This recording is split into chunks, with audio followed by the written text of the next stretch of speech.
பங்குச்சந்தை என்பது மிகச்சிறந்த ஒரு ஆசான். பல நேரங்கள்ல வந்துட்டு மிக இலவசமாகவும் குறைந்த செலவிலையும் நமக்கு பல பாடங்களை கத்துக் கொடுக்கும். அதே நேரத்துல சில நேரங்கள்ல மிகுதியான மிக மிக அதிகமான செலவுல நமக்கு சில பாடங்களை கத்துக் கொடுக்கும். அது வந்து நினைவிருக்கும் வரை மறக்க முடியாத பாடங்களா இருக்கும். அப்படி ஒரு பாடம் தான் 16 ஆண்டுகளுக்கு முன்னர் 2008ல நடந்தது. 2008ல ஒரு பைனான்சியல் கிரைசிஸ் வந்தது. அது வந்துட்டு உலகத்தினுடைய பொருளாதாரத்தையே ஆட்டி படைச்சு பெரும் மந்த நிலைக்கு தள்ளியது. அதை பத்தி தான் இன்னைக்கு காணொலியில பார்க்க போறோம். வணக்கம், இது அபிஸ் சேனல். காணொலிக்கு போறதுக்கு முன்னாடி ஒரு விஷயம், நம்மளுடைய சேனல்ல மெம்பர்ஷிப் ஒன்று இருக்கு. இதுல நீங்க இணைஞ்சுக்கணும் அப்படின்னு சொன்னா ஜாயின் அப்படிங்கிற அந்த பட்டனை கிளிக் பண்ணி உங்களுடைய டீடைல்ஸ் கொடுத்தீங்க அப்படின்னு சொன்னா மாசம் மாசம் உங்களுடைய கணக்குல இருந்து 29 ரூபாய் எடுக்கப்படும். எந்த மாதமும் நீங்க கேன்சல் பண்ணிக்கலாம், எப்ப வேணாலும் கேன்சல் பண்ணிக்கலாம். அமெரிக்க பங்குச்சந்தை குறியீடுகளான S&P 500 வந்துட்டு 57 விழுக்காடு, நாஸ்டாக் வந்து 40 விழுக்காடு அதனுடைய உச்ச விலைகளிலிருந்து விழுந்தது. ஒரே நாள்ல டவ் ஜோன்ஸ் என்று சொல்லக்கூடிய இது வந்துட்டு 22 விழுக்காடு வரைக்கும் விழுந்தது. நிப்டி 50 சென்செக்ஸ் இந்த இரண்டு பங்குச்சந்தை குறியீடுகளுமே கூட பயங்கரமான ஒரு வீழ்ச்சியை சந்திச்சது. சரி, இதெல்லாம் ஏன் நடந்தது அப்படின்னு பாத்தீங்கன்னா, வீட்டு கடனை கட்டாம விட்டதுனால. என்னடா கதை விடுற, வீட்டு கடனை கட்டலைன்னா ஸ்டாக் மார்க்கெட் விழுகுமா அப்படின்னு நீங்க கேட்கறது எனக்கு புரியுது. ஒருத்தர் கட்டலைன்னா பரவாயில்ல, லட்சக்கணக்கான கோடிக்கணக்கான மக்கள் வந்துட்டு அவங்களுடைய வீட்டு கடனை கட்டாம விட்டாங்கன்னு வச்சுங்களேன், என்ன ஆகும்? அது சரி, ஏன் அப்படி லட்சக்கணக்கான கோடிக்கணக்கான மக்கள் வந்து வீட்டு கடனை கட்டாம போகணும்? ஏன்னா அதுல பலர் வந்து ஒரு வீடு வாங்கல, 2 வீடு 3 வீடுக்கெல்லாம் கடன் வாங்கி அந்த வீடுகளை வாங்கி வச்சிருந்தாங்க. அதுல பலருடைய ஆண்டு வருமானத்திலிருந்து அவங்க வாங்கின வீடுகளுடைய மதிப்பு பாத்தீங்கன்னா 100 மடங்கு 200 மடங்கெல்லாம் இருந்தது. அது சரி, ஏன் அத்தனை பேர் வந்துட்டு 3-4 வீடெல்லாம் வாங்கணும், அதுக்கான கடனையே அவங்க வாங்கினாங்க அப்படின்னு பாத்தீங்கன்னா, இப்போ உங்கள்கிட்ட வந்துட்டு நான் வந்துட்டு உனக்கு 1 லட்சம் ரூபாய் கடன் தரேன், நீ வந்துட்டு இன்ட்ரெஸ்டே கட்ட வேண்டாம் அப்படின்னு சொன்னா நீங்க என்ன பண்ணுவீங்க? தாராளமா வாங்கிப்பீங்க இல்லையா? ஏன்னா பிரின்சிபலை மட்டும் கட்டினா போதும். அப்படித்தான் அவங்களுக்கு பல பேருக்கும் அந்த லோன்ஸ் வந்து விற்கப்பட்டது மிக மிக மிக குறைந்த இன்ட்ரெஸ்ட் ரேட்ல. ஆனால் அது முதல் 1 வருடத்துக்கு மட்டும்தான் அப்படிங்கிறது அவங்க யாருக்குமே தெரியல. அதெல்லாம் சரிதான், ஆனா இவ்வளவு பேசின பிறகும் ஸ்டாக் மார்க்கெட் ஏன் விழுந்துச்சுன்னு சொல்லலையே அப்படின்னா, அதற்கு சில முன்கதை சுருக்கத்தை வந்து நம்ம பார்த்துட்டு வந்தோம். இப்ப அந்த முன்கதை சுருக்கத்துல நம்ம 2 விஷயங்களை தெரிஞ்சுக்கணும். ஒன்னு, மார்ட்கேஜ் பேஸ்ட் செக்யூரிட்டிஸ். இரண்டாவது, CDO என்று சொல்லக்கூடிய கொலாட்டரல் டெட் ஆப்ளிகேஷன்ஸ். இப்ப இந்த இரண்டும் என்ன, எதற்கு நம்ம தெரிஞ்சுக்கணும் அப்படின்னு பாத்தீங்கன்னா, MBS அப்படிங்கிறது மார்ட்கேஜ் பேஸ்ட் செக்யூரிட்டிஸ்னா இந்த வீட்டை அடமானம் வைத்து அவங்க வாங்கியிருக்கக்கூடிய கடனுக்காக பெற்றிருக்கக்கூடிய செக்யூரிட்டி அப்படின்னு பேரு. அப்படின்னா என்ன செக்யூரிட்டினா? ஓகே, இப்ப எடுத்துக்காட்டுக்கு ஒரு நிறுவனம், டாடா கன்சல்டன்சி சர்வீசஸா இருக்கட்டும், இல்லாட்டி ரிலையன்ஸோ இருக்கு, உங்ககிட்ட வந்து கடன் கேட்குதுன்னு வச்சுங்களேன். அது எப்படி கேட்கும்? கார்பரேட் பாண்ட்ஸ் இஷ்யூ பண்ணுவாங்க. பாண்ட்ஸ் பற்றி கேள்விப்பட்டிருந்தீங்கன்னா என்னன்னா, நீங்க வந்துட்டு ஒரு குறிப்பிட்ட அமௌண்ட் அந்த நிறுவனத்துக்கு கொடுக்கணும். அதற்கு அந்த நிறுவனமானது ஆண்டுக்கு ஒரு குறிப்பிட்ட வட்டியை கொடுக்கும். குறிப்பிட்ட ஆண்டுகள் முடிந்த பிறகு அந்த பணத்தை நீங்க எவ்வளவு கொடுத்தீங்களோ அதை அப்படியே திரும்பி கொடுத்துரும். இதுல ஏன் வந்துட்டு மக்கள் இன்வெஸ்ட் பண்ணுவாங்கன்னு பாத்தீங்கன்னா, இதற்கு பேர் வந்துட்டு ரெகுலர் இன்கம், ஸ்டாண்டர்டான இன்கம் உள்ள செக்யூரிட்டிஸ் அப்படின்னு பேரு. ஏன்னா இது வந்து நிறுவனம் வந்துட்டு நமக்கு ஒரு குறிப்பிட்ட இன்ட்ரெஸ்ட் ஆண்டாண்டு கொடுத்துட்டே இருக்கும் அப்படிங்கிற ஒரு நம்பிக்கையில செய்யப்பட்ட விஷயம். இதனுடன் வீட்டு கடனுக்கு நம்ம வாங்கின கடனை வந்து பொருத்தி பாத்தீங்க அப்படின்னு சொன்னா உங்களுக்கு ஒரு தெளிவு பிறக்கும். இந்த வீட்டு கடன்களை வந்துட்டு ஒரு பாண்ட் மாதிரி, செக்யூரிட்டி மாதிரி பண்டில் பண்ணி, ஒரே ஒரு லோன் மட்டும் இல்லாமல் பல லட்சக்கணக்கான லோன்களை வந்துட்டு ஒரே பண்டிலா பண்ணி ஒரு இன்வெஸ்டர் கிட்ட வித்துறாங்கன்னு வச்சுக்கோமே, பேங்க் வந்து அதை வித்துறாங்க. அப்படி விற்கும்போது உங்களுக்கு என்ன கிடைக்கும்? ஒரு இன்வெஸ்டராக நமக்கு என்ன கிடைக்கும் அப்படின்னு பாத்தீங்கன்னா, ஒரு இன்வெஸ்டரா நம்ம வந்துட்டு அந்த பணத்தை கொடுத்துறோம். ஒரு எடுத்துக்காட்டுக்கு 1 கோடி ரூபாய் பெருமானம் உள்ள ஒரு கடனை வந்துட்டு அவங்க அந்த பேங்க் வந்து பண்டில் பண்ணி விற்கிறாங்கன்னா, 1 கோடியே வந்துட்டு ஒரு 100-200 பேர் சேர்ந்து அந்த 1 கோடி அந்த வங்கி கொடுத்துறாங்கன்னா, இந்த வங்கி என்ன செய்யும் அப்படின்னு பாத்தீங்கன்னா, ஆண்டாண்டுக்கு மாதம் வரக்கூடிய அந்த வட்டியை ஒரு குறிப்பிட்ட கமிஷன் மட்டும் எடுத்துக்கிட்டு மிச்சத்தை அந்த இன்வெஸ்டர்ஸ் எல்லாத்துக்கும் பிரிச்சு கொடுத்துரும். இதுல உங்களுக்கு என்ன அட்வான்டேஜ் இன்வெஸ்டர் அப்படின்னு பாத்தீங்கன்னா, நம்ம வந்துட்டு பணம் போடுறோம் இல்லையா, அந்த பணத்துக்கு எடுத்துக்காட்டு நம்ம கார்பரேட் பாண்ட் போடுற மாதிரி இந்த MBSல போட்டோம் அப்படின்னு சொன்னா நமக்கு ஒரு நிரந்தரமான வட்டி ஆண்டாண்டுக்கும் வந்து கொண்டே இருக்கும் அப்படிங்கிற ஒரு நம்பிக்கையில நம்ம அதை போடுறோம். இதுல வங்கிக்கு என்ன அட்வான்டேஜ் அப்படின்னு பாத்தீங்கன்னா, அந்த கடனை அவங்க திருப்பி கட்டுற வரைக்கும் பொறுத்து இருக்காம அந்த பணத்தை இப்பயே வேற ஒருத்தன்னு வாங்கிக்கிட்டு அதை திரும்பவும் கடனா கொடுத்து அதுல இருந்து இன்னும் சம்பாதிக்கலாம். ஸோ இது வந்து ஒரு பாதுகாப்பான ஒரு செக்யூரிட்டி தான். ஏன் அப்படின்னா, இதற்கு பின்னாடி வந்து வீடு அப்படிங்கிற சொத்து இருக்கு. அதனாலதான் மார்ட்கேஜ் பேஸ்ட் செக்யூரிட்டி அப்படின்னு சொல்றாங்க. CDO கொலாட்டரல் டெட் ஆப்ளிகேஷன் என்னன்னு பாத்தீங்கன்னா அதே தான். பட் வீடு மட்டும் இல்லாமல் பல சொத்துக்களை அடிப்படையாக வைத்து உருவாக்கப்பட்ட இந்த செக்யூரிட்டிஸ் பாண்ட்ஸ் தான் CDO அப்படின்னு சொல்றாங்க. இதுல விஷயம் என்ன அப்படின்னு சொன்னா, நம்மள மாதிரி ரீட்டைல் இன்வெஸ்டர்ஸ் மட்டும் இல்லாமல் பெரும் தலைகள்லாம் வந்துட்டு கூட இதுல வந்து இன்வெஸ்ட் பண்ணுவாங்க. ஏன்னா ஒரு ரெகுலர் இன்கம் வருது அப்படின்னா அது ஒரு நல்ல விஷயம் தானே. அதனால அதுல வந்துட்டு முதலீடு செய்வார்கள். இந்த MBS வந்துட்டு டிஃபால்ட் ஆகி, அதாவது அதுக்கு உண்டான வட்டி வராம போனதுனாலதான் இந்த ஒரு பெரிய பைனான்சியல் கிரைசிஸ்க்கே அது வழிவகுத்தது. அடுத்து நீங்க கேட்கக்கூடிய கேள்வி என்னவா இருக்கும்? அவ்வளவு பெரிய பெருந்தலைகள்லாம் அதுல இன்வெஸ்ட் பண்றாங்கன்னா அவங்க எல்லாம் சரியா செக் பண்ணாமலா பண்ணிருப்பாங்க அப்படின்னு பார்த்தா கண்டிப்பாக செக் பண்ணிட்டு தான் அதுல இன்வெஸ்ட் பண்ணாங்க. ஆனால் இந்த எம்பிஎஸ் வந்துட்டு தொடக்க காலத்துல வந்து பாத்தீங்க அப்படின்னு சொன்னா பிரைம் மார்ட்கேஜ் என்று சொல்லக்கூடிய நல்ல குவாலிட்டி லோன்ஸை பண்டில் பண்ண செக்யூரிட்டிஸாக இருந்தது. நல்ல குவாலிட்டி லோனை பண்டில் பண்ணி பாண்ட்ஸா வித்துட்டு இருந்தாங்க. அதற்கு முறையான வட்டி ஆண்டாண்டுக்கு வந்துகிட்டே இருந்ததுனால எல்லாருக்கும் இதன் மேல் நம்பிக்கை வந்து கூடிருச்சு. அதற்கு அடுத்த கட்டமாக வந்ததுதான் சப்ரைம் மார்ட்கேஜ். சப்ரைம் மார்ட்கேஜ் அப்படின்னு என்னன்னு பாத்தீங்கன்னா, நல்ல கிரெடிட் ஸ்கோர் இல்லாத, நிலையான வருமானம் இல்லாத, கடனை கட்ட முடியுமா அப்படிங்கிற அந்த தகுதி இருக்கா இல்லையான்னு பார்க்காத பலருக்கு கொடுக்கப்பட்ட அந்த கடன்களை வந்துட்டு சேர்த்து ஒரு பேக்கேஜா போட்டது தான் அந்த சப்ரைம் மார்ட்கேஜ்.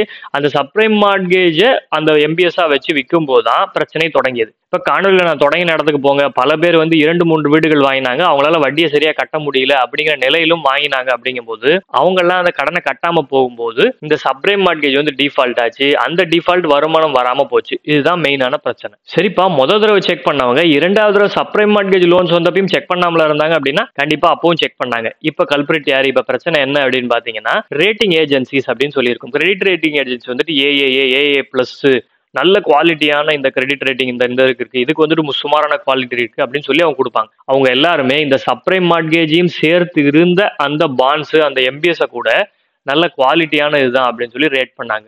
ஏன் அப்படி அவங்க ரேட் பண்ணாங்க?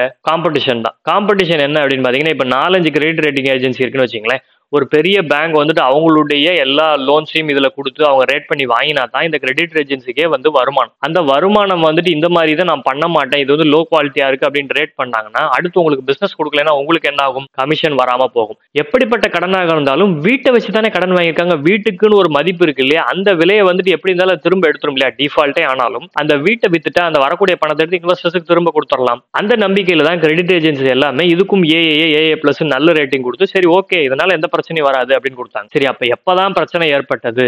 முதல் விஷயம், இந்த கடன்கள்லாம் வந்துட்டு அட்ஜஸ்டட் ரேட்டிங் இல்லையா? ஏன்னா ஃப்ளோட்டிங் ரேட் நம்ம ஊர்ல சொல்லுவோம். முதல் வருஷம் வட்டியே கிடையாது. இரண்டாவது ஆண்டு 8% 10% வட்டி கூடும் போது இந்த மாதிரி 3-4 வீடு வாங்கினவங்களால அவங்களால அந்த வட்டியை சரியான முறையில கட்ட முடியல. ஏன்னா அவங்களுடைய வருமானமே மிக மிக குறைவு. அவங்க வந்துட்டு ரொம்ப கம்மியான ரேட்ல கிடைச்சிருக்குன்னு சொல்லி அவங்க மேல தள்ளப்பட்ட அந்த கடன்களை அவங்க வாங்கிட்டாங்க. ஆனா அடுத்த ஆண்டுகள்ல இருந்து அவங்களால சரியான முறையில அந்த வட்டியை கட்ட முடியல. ஃபர்ஸ்ட் கடனுக்கு வட்டி வராம போச்சு, லோன்ஸ் டிஃபால்டட். இப்ப இதனால என்ன ஆகும்? இரண்டாவதாக அந்த எம்பிஎஸ் நான் சொன்ன அந்த செக்யூரிட்டி, அந்த பாண்டுக்கான கூப்பான் பேமெண்ட் அப்படிம்பாங்க, அந்த இன்ட்ரெஸ்ட் பேமெண்ட் வந்து கூப்பான் பேமெண்ட் அப்படிம்பாங்க, அந்த பேமெண்ட் அந்தந்த இன்வெஸ்டர்ஸ்க்கு போகலை. இது மாதிரி தொடர்ந்து போகாம இருக்கும்போது அவங்க என்ன பண்ணுவாங்க? என்னடா அது வராம இருக்கு, இதை கையில வச்சுட்டு என்ன பண்றது அப்படின்னு சொல்லிட்டு அதை பாண்ட் மார்க்கெட்ல விற்க தொடங்கினாங்க. இப்படி விற்க தொடங்கினதுனால இந்த மாதிரி ரேட்டிங் ஏஜென்சிஸ்க்கு எல்லாம் பிரச்சனை வந்து இதெல்லாம் நம்ம ஹை குவாலிட்டின்னு போட்டோமே சொல்லி அவங்க எல்லாம் அதை வந்து டீக்ரேட் பண்ண ஆரம்பிச்சாங்க. இப்படி டீக்ரேட் பண்ண ஆரம்பிச்சோன்னு இன்னமும் அதிகமாக அது அந்த பாண்ட்ஸை விற்க தூண்டியது. பெரிய பெரிய ஆளுங்க, ஈவன் சைனா, வெளிநாட்டு ஆளுங்கெல்லாம் கூட இதுல இன்வெஸ்ட் பண்ணிப்பாங்களா, அவங்களாம்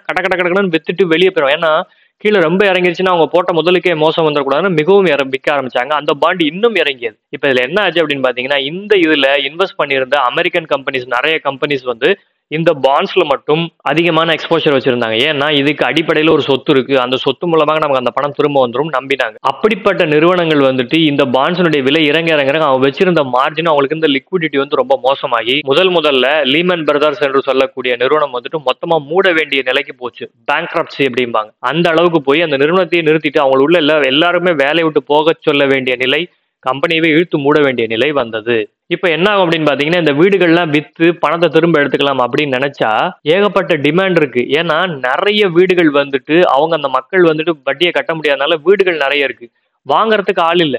heavy supply, there is no demand at all. அப்படிங்கும் போது வீட்டு விலை வந்துட்டு எதிர்பாராத அளவுல வீழ்ச்சி அடையவும் அந்த பாண்ட்ஸ் ஆப்வியஸ்லி அதுக்கு பின்னாடி இருக்க இந்த அசட்ஸ் என்ன, அந்த வீடுகள் தான், அதனுடைய விலை வீழ்ச்சி அடையதை பார்த்தோன்னே அவங்களால அதை வித்து திரும்ப பணத்தை கூட எடுக்க முடியல. என்னதான் வந்துட்டு வீடுன்னு ஒரு சொத்து இருந்தாலும் அந்த வாங்க ஆள் இருந்தா தானே உங்களுக்கு அது பணம் கிடைக்கும். இதனால என்ன ஆச்சு அப்படின்னு பாத்தீங்கன்னா, ஏகப்பட்ட நிறுவனங்கள் வந்து பிரச்சனையாச்சு. மில்லியன்ஸ், கோடிக்கணக்கான மக்களுக்கு வந்துட்டு வேலை போச்சு. சில பேர் கார்ல எல்லாம் வாழக்கூடிய நிலையெல்லாம் கூட வந்தது. பலர் வந்துட்டு இருந்த வேலையை விட்டுட்டு கார் ஓட்டுறது, அவங்க செஞ்சுட்டு இருந்த வேலையிலிருந்து கிடைத்த வருமானத்தை விட 10% 15% வருமானம் விட வரக்கூடிய வேலைகளுக்கெல்லாம் போக வேண்டிய நிலை வந்தது. இப்படிப்பட்ட பெரிய பிரச்சனை நடந்துட்டு இருக்கும் போதுதான் யூஎஸ் கவர்மெண்டே வந்துட்டு ஒரு பெரிய ஹியூஜ் அமௌண்ட் ஆஃப் $1 trillion வந்துட்டு ஒரு பெயில் அவுட் பிளான் அப்படிம்பாங்க, அந்த நிறுவனங்களுக்கு காசு கொடுத்து அந்த நிறுவனங்களை வந்துட்டு மீட் எடுக்கக்கூடிய ஒரு பிளான் கொண்டு வந்தாங்க. பல பெரிய பேங்க்ஸை கூப்பிட்டு, பல பெரிய இன்வெஸ்ட்மெண்ட் பேங்க்ஸ் எல்லாம் கூப்பிட்டு இருக்கக்கூடிய பணத்தெல்லாம் வச்சுட்டு நீங்க இதை வாங்குங்க. எடுத்துக்காட்டுக்கு இப்ப எஸ்பிஐ கூப்பிட்டு எஸ் பேங்கை வந்துட்டு நீங்க வாங்கிக்கன்னு ஆர்பிஐ சொன்ன மாதிரி பல வங்கிகளை வந்துட்டு சின்ன வங்கிகள், அதாவது திவாலாக போகும் அப்படின்னு சொல்லக்கூடிய பல நிறுவனங்கள் வந்துட்டு வாங்குறதுக்கு இந்த யுஎஸ் அரசாங்கம் வந்துட்டு ரொம்ப முயற்சி செஞ்சாங்க. ஏன்னா பல வங்கிகள் பெரிய பெரிய நிறுவனங்கள்லாம் போயிடுச்சுன்னு வச்சுங்களேன், வேலை போயிடும். வேலை போயிடுச்சுன்னா அவங்களுக்கு சாப்பாட்டுக்கு வழி இல்லாம வரும். சாப்பாட்டுக்கு வழி இல்லாம போனா மக்கள்ல வந்து கலவரம் வரும். என்ன பண்றது? அரசாங்கத்தால இது எல்லாத்தையுமே வந்துட்டு கையாள முடியாத நிலை போயிடும். அப்படிங்கறனால பல நிறுவனங்களை வச்சு இந்த நிறுவனங்கள், அதாவது வீழப்போக நிறுவனங்களை மீட்டெடுக்கிறதுக்கான ஒரு பெரிய பிளானை அமெரிக்க அரசாங்கம் செஞ்சாங்க. அதுல பெரிய இன்வெஸ்டரான வாரன் பஃபட்டுக்கு போன் வந்தது. பெரிய பெரிய இன்சூரன்ஸ் ஏஜென்சிஸ் எல்லாம் வந்துட்டு போன் பண்ணி எங்களை நீங்க பெயில் அவுட் பண்ண முடியுமா அப்படின்னு கேட்டாங்க. இவ்வளவு பெரிய பிரச்சனை நடந்துட்டு இருக்கும் போது பேங்கை பத்தி எல்லாம் புரியுது. ஆனா இன்சூரன்ஸ் கம்பெனி எதுக்கு ஒருத்தருக்கு போன் பண்ணி எங்களை பெயில் அவுட் பண்ணணும்னு சொல்றாங்க? அவங்களுக்கு என்ன பிரச்சனை? இதுவரைக்கும் இந்த பிரச்சனைனால காசை இழந்தவங்களை பத்தி பார்த்துட்டு இருந்தோம். இதனுடைய மறுபக்கம், இதன் மூலமா காசு சம்பாதிச்சவங்களை பத்தி பார்க்கலாம். அதற்கு நம்ம கிரெடிட் டிஃபால்ட் ஸ்வாப் அப்படின்னா என்னன்னு பார்க்கணும். இப்போ எடுத்துக்காட்டுக்கு ஒரு இன்சூரன்ஸ் எடுத்துங்களேன். ஒரு காப்பீடு என்ன செய்யும்? ஒருத்தருக்கு வந்துட்டு நம்ம வந்துட்டு உயிர் காப்பீடு, லைஃப் இன்சூரன்ஸ் எடுக்கிறோம் அப்படின்னு சொன்னா ஒரு பிரீமியம் கட்டுவோம். யாராவது ஒருத்தருடைய உயிர் போனால் தான் அதற்கு சம் இன்சூர்ட் திரும்ப கொடுப்பாங்க இல்லையா? இதையே அப்படியே நீங்க வந்துட்டு அந்த நான் சொன்ன அந்த சிடிஓ எம்பிஎஸ்க்கு வந்து பொருத்தி பாருங்க. வீட்டினுடைய லோனுக்கு அந்த எம்பிஎஸ் இருக்குல்லையா, அந்த லோனை வந்து கட்டாம போறாங்க. அந்த இன்ட்ரெஸ்ட் வந்து டிஃபால்ட் ஆனால் எனக்கு நீ பணம் கொடுக்கணும் அப்படின்னு சொல்லி யாரோ ஒருத்தர் வந்துட்டு இன்சூரன்ஸ் எடுக்கிறாங்கன்னு வச்சோமே. பொதுவா அதை யார் எடுப்பாங்க அப்படின்னு பாத்தீங்கன்னா அந்த எம்பிஎஸ்ல இன்வெஸ்ட் பண்ணவங்க தான் எடுக்கணும். அப்படி இல்லாமல் மைக்கேல் பரி அப்படின்னு சொல்லி ஒருத்தர் இந்த கிரெடிட் டிஃபால்ட் ஸ்வாப் அப்படின்னு எடுத்தார். அப்படின்னா என்னன்னா, வீட்டு கடன்களுக்கான அந்த எம்பிஎஸ் இருக்குல்லையா, அது வந்து டிஃபால்ட் ஆக தொடங்கினால் எனக்கு வந்து நீங்க $1 பில்லியன் அமௌண்ட் கொடுக்கணும்னு சொல்லி ஒரு இன்சூரன்ஸ் ஏஜென்சில போயிட்டு அவர் வந்துட்டு இன்சூரன்ஸ் எடுக்கிறார். அதாவது இந்த கிரெடிட் டிஃபால்ட் ஸ்வாப் விற்க சொல்றாரு. சரி, எந்த இன்சூரன்ஸ் ஏஜென்சி வந்து இதை விற்கும் அப்படின்னு பாத்தீங்கன்னா, யோசிச்சு பாருங்க அந்த நேரத்தில் அவங்களுடைய மைண்ட் செட் எப்படி இருந்ததுன்னா, வீடு வந்துட்டு கண்டிப்பாக இல்லாம போறதுக்கான வாய்ப்பே இல்லை, எப்படினாலும் வித்து அந்த பணத்தை வந்து வெளியெடுத்துடலாம். அப்படிங்கும் போது $1 பில்லியன் மதிப்புள்ள வீடுகளுக்கு மேல அந்த எம்பிஎஸ் மேல கிரெடிட் டிஃபால்ட் ஸ்வாப் இவங்க கொடுக்குறாங்கன்னா, மைக்கேல் பரி வந்து அதுக்கு பிரீமியமாக $10 மில்லியன் 1% வந்து கொடுத்தார். 1 பில்லியனுக்கு 10 மில்லியன் இவர் வருஷம் கொடுக்க போறாரு. எப்படி இருந்தாலும் அந்த இது டிஃபால்ட் ஆகி அவங்க பார்த்ததே இல்லை.